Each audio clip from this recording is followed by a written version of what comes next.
Quando Simba retoma o rochedo do reino, ele o faz com a bênção de seus amigos, Nala, Mufasa e sua mãe, Sarabi. Ela foi a leoa que criou Simba e esteve lá para apoiar os leões durante a cruel ditadura de Scar. Na realidade, Sarabi era fundamental para a estabilidade das terras do reino e um símbolo de vida, mas ainda há muito a ser desvendado sobre sua história. Mas antes, pessoal, eu queria passar um recado rápido para vocês, prometo ser o mais breve possível. Acabamos de lançar o nosso primeiro livro digital. Nesse primeiro livro lançamos O Retorno de Zira. Você consegue imaginar como seria se ela sobrevivesse à queda no rio? E se ela se juntasse a outros vilões como os de A Guarda do Leão? Você vai saber isso e muito mais no livro. Além de você ter uma hiperviagem nostálgica, você ainda vai poder carregar ele por onde quiser, como por exemplo no seu celular. O link está na descrição e nos comentários. Esse vai ser só o primeiro livro da sua coleção.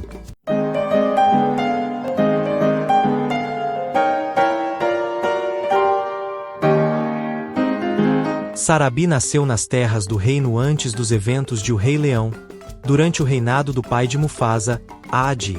Embora os roteiros originais de O Rei Leão, quando ainda era chamado de Rei da Selva, indicassem que Sarabi cresceu com 3 irmãos, chamados Diko, Oda e Nanda, apenas um irmão confirmado existe. Mako, mencionado em um quebra-cabeça de O Rei Leão como um dos melhores amigos de Simba. Já nos roteiros originais de O Rei Leão, a Sarabi é irmã de Sarafina. Em O Rei Leão, Uma Amizade de Leão, aprendemos que Sarabi ficou noiva de Mufasa em tenra idade, e eles eram amigos próximos, como Simba e Nala. Embora Mufasa e Sarabi preferissem explorar as terras do reino sozinhos, Zazu costumava pairar sobre eles, esperando um dia poder auxiliar o futuro rei. E em algumas ocasiões, a presença persistente de Zazu valeu a pena. Quando Sarabi ficou presa em um desfiladeiro, Zazu conseguiu buscar Mufasa para salvá-la. Em A Verdadeira História de Zazu, enquanto Mufasa e Sarabi estavam juntos, uma cobra venenosa se aproximou deles, mas Zazu os alertou do perigo antes que fossem feridos.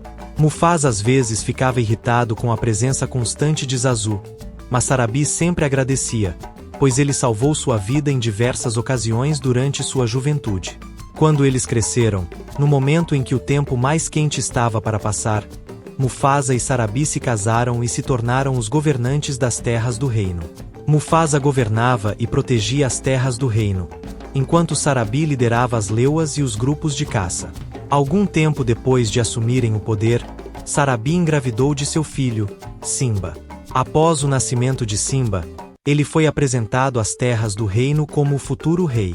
Juntos, Mufasa e Sarabi apoiaram seu filho durante os desafios de sua vida. Sarabi sempre o incentivava a permanecer motivado e aprender sobre o que significa ser um grande governante. Em O Segredo de Simba, vemos Sarabi dando uma dessas lições a Simba, mostrando sua sabedoria. Quando Nala desapareceu, Sarabi pediu que Simba revelasse o que aconteceu com ela, mas ele resistiu, dizendo que era um segredo. Sarabi então explicou gentilmente que às vezes os segredos precisam ser revelados para a segurança de outras pessoas. Vendo a sabedoria nas palavras de sua mãe, Simba contou ao bando onde Nala estava. Ao contrário de Mufasa, que era gentil, mas firme em sua orientação, Sarabi era mais suave e demonstrava um afeto especial por seu filho. Era especialmente paciente com ele. Nos quadrinhos, ela estava disposta a repetir para ele porque ele deveria obedecer às regras e porque deveria permanecer fiel a si mesmo. Através de provocações e reclamações, Sarabi sempre mantinha uma disposição positiva com Simba. Ela até brincava e o envergonhava, mas sempre controlava suas ações para evitar que ele se machucasse ou machucasse seus amigos. Sarabi era indulgente por natureza, mas garantia que Simba permanecesse no caminho certo. Embora Simba muitas vezes se sentisse entediado e restringido, ele apreciava sua mãe cuidando dele. Em uma cena do quadrinho Para Patas Próprias, Simba deseja que sua mãe nunca pare de protegê-lo. Sarabi, é claro, também deseja poder protegê-lo sempre, mas isso não seria possível. Após a morte de Mufasa, a fuga de Simba das terras do reino e a ascensão de Scar, Sarabi foi abatida. No entanto, foi nesse momento que vimos sua força e resiliência verdadeiramente testadas. Diante de um líder autoritário e injusto, Sarabi manteve a cabeça erguida, não se deixando abater pela presença intimidadora de seus inimigos. Ela buscava o que era certo e verdadeiro, em vez de se curvar à fúria e à arrogância de Scar. Sarabi até desafiou Scar ao revelar sua lealdade a Mufasa, mesmo sabendo que isso significaria problemas. Ela nunca ficaria parada, observando seu povo sofrer. Quando Simba voltou, ela ficou animada ao saber que ele estava vivo. Ao descobrir a verdade sobre a traição de Scar, ela se mostrou uma lutadora feroz, disposta a impedir que a injustiça continuasse nas terras do reino sob o domínio de seu cunhado. Após os leões recuperarem o rochedo do reino e a morte de Scar, Sarabi finalmente viu seu filho assumir o lugar de seu marido como rei. Mas o que aconteceu com ela depois? De acordo com o roteiro de 1993 de O Rei Leão, Sarabi deveria estar presente na apresentação dos filhotes de Simba e Nala no final do filme. Mas, por algum motivo, essa ideia foi descartada. Sarabi também não aparece em O Rei Leão 2. O que poderia ter acontecido com ela? A especulação mais comum é que a atriz que a dublava, Maddie Sinclair, morreu antes do início da produção do filme. Isso explicaria por que Sarabi não foi incluída na história.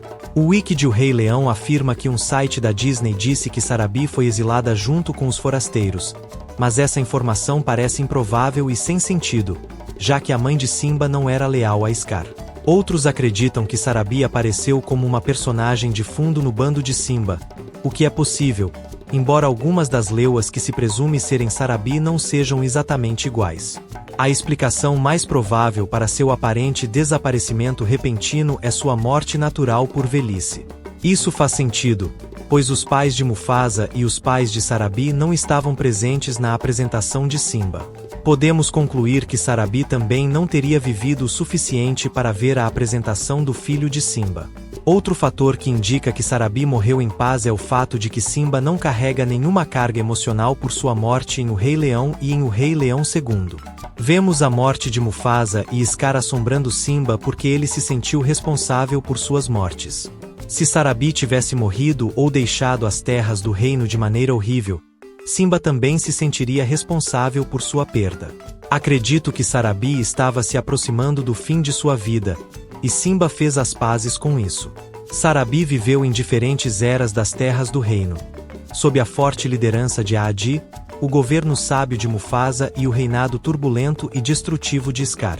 Apesar de todas as dificuldades e perdas, ela nunca deixou de lutar por justiça e sempre defendeu a si mesma, sua família e seu bando. Após testemunhar o renascimento das terras do reino promovido pelo retorno de seu filho, acredito que ela passou seus momentos finais no rochedo do reino antes da apresentação do próximo herdeiro ao trono, completando assim o ciclo da vida. E não se esqueçam de curtir, compartilhar e se inscrever no canal para mais teorias e histórias fascinantes sobre os seus filmes favoritos da Disney. Não esqueça de acessar o nosso novo livro onde contamos uma história sobre o retorno da vilã Zira. Até a próxima!